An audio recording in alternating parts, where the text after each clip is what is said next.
We'll start with the Democratic side of things, because at least up to this point in the campaign, in terms of being specific about points of view regarding Social Security, Hillary Clinton's website actually has a policy platform around this topic, and it sounds mostly like maintain the status quo, oppose any cuts, don't advance the retirement age. Is the status quo approach acceptable at this time in our country's history? I think we're seeing both candidates kind of carrying the same, with the same mantra. We want to preserve what we have. Donald Trump said he's not going to touch entitlements. Hillary Clinton says, in off the cuff that she wants to expand it. But of course, someone who gets paid to advocate for this is going to say otherwise. The thing is that on her website, it's really clear that she does support expanding Social Security. So she's been explicit about explicit. She says she wants to expand it not for everybody, but she wants to focus her expansion on those who need it most. Now, I support expanding Social Security for everybody, as does about 70% of Americans. But the difference between Donald Trump and Hillary Clinton is that Donald Trump is running away from this critical issue. He is bobbing and weaving so that he doesn't down, because the policies that he does support are the policies, as you noted, that lead directly to politicians losing their jobs. Because on Social Security, it's only the third rail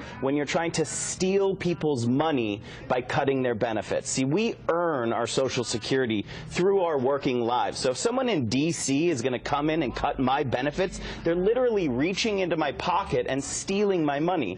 Now, if on the other hand you're fighting for the American people, if you're fighting with them and what they want, which is to expand Social Security and pay for it by asking millionaires and billionaires to pay the same rate, just like the rest of us do, that's something that comes out hugely in a politician's favor. And that is what Hillary Clinton is talking about right now. It's always easy to pick on the millionaires and billionaires, but the fact of the matter is it's going to be a broad-based tax increase to deal with this issue if we're really going to try to expand Social Security as Hillary Clinton has proposed. Well, this brings us to the other candidate, Donald Trump, because, Jim, an important part of his broad policy has involved tax cuts.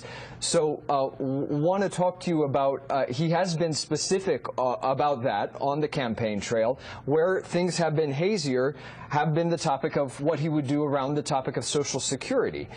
He has said at times when he's campaigning that he wants to avoid Social Security cuts.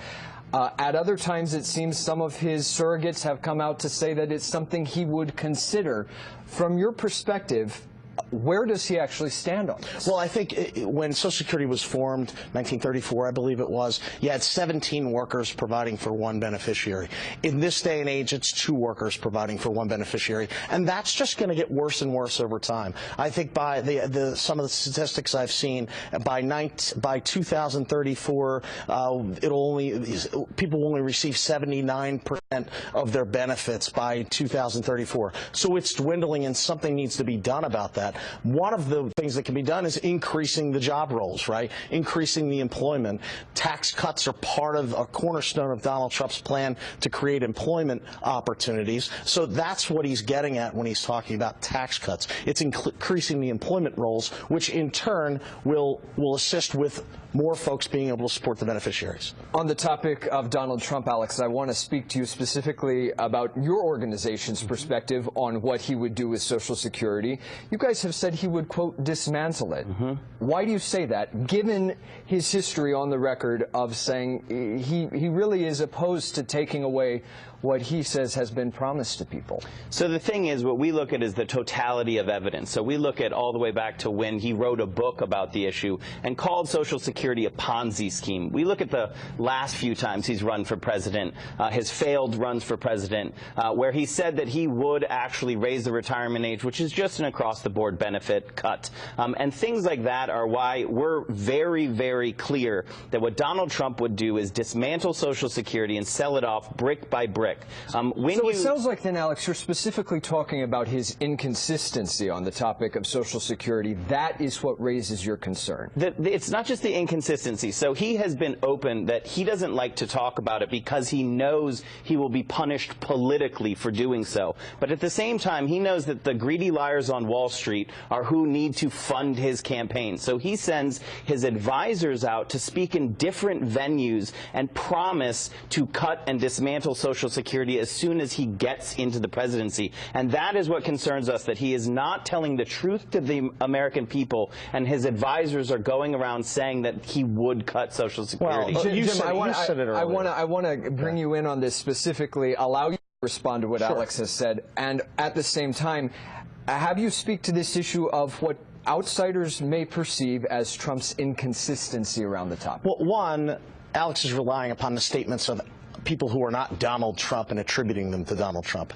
That happens all the time in politics, and I understand the political, he's trying to make his point from a political perspective. But if we're going to go down that road and talk about Hillary Clinton, she's waffled on the topic as well, and it wasn't until Bernie Sanders came into the mix that she all of a sudden had an epiphany and wanted to expand Social Security. Why do you think Trump then hasn't been clearer about putting a line in the sand one way or the other on this topic? I think he says he wants to protect Social Security. Now, Chris Christie has said in his platform that, look, we need to raise the retirement age because people are working longer, and some folks are going to think that's reasonable. You know, Congress has worked around the edges in the last budget act, Paul Ryan's budget act, the last budget that worked around the edges in terms of waste, fraud, and abuse, trying to attack some of the issues. But that's not really going to solve the problem. You know, there needs to be a real look at Social Security in terms of how we fund it through 2034 so that we don't have those problems. And I agree with you that something needs to be done. I just don't agree that a broad tax increase is the way to do it. Alex? So the thing is, like the name of our organization, Social Security Works, I love that name because it says everything that's true and that we stand for. There is no problem with Social Security. Social Security works. Social Security can pay every penny of promised benefits until 2034, after which it can pay 80% of benefits forever. Now, that is the opposite of a crisis. You tell me one other thing in government that functions that well, that is so efficient that it has less than 1% administrative costs, you can't find it, because that's what Social Security does. What I say is that gives us from now until 2034 to figure out how we can the political will to ask millionaires and billionaires to pay the same rate as the rest of us, and then we can not only extend the trust fund forever, we can expand benefits. The only problem with Social Security is that benefits are far too low for millions of Americans. Gentlemen, a discussion we have to wrap that will be continuing certainly in the weeks ahead as we lead up to Election Day. Alex Lawson, Jim Schultz, we thank you both very much for your time and for being with us today. Thanks for having me on. Thank you.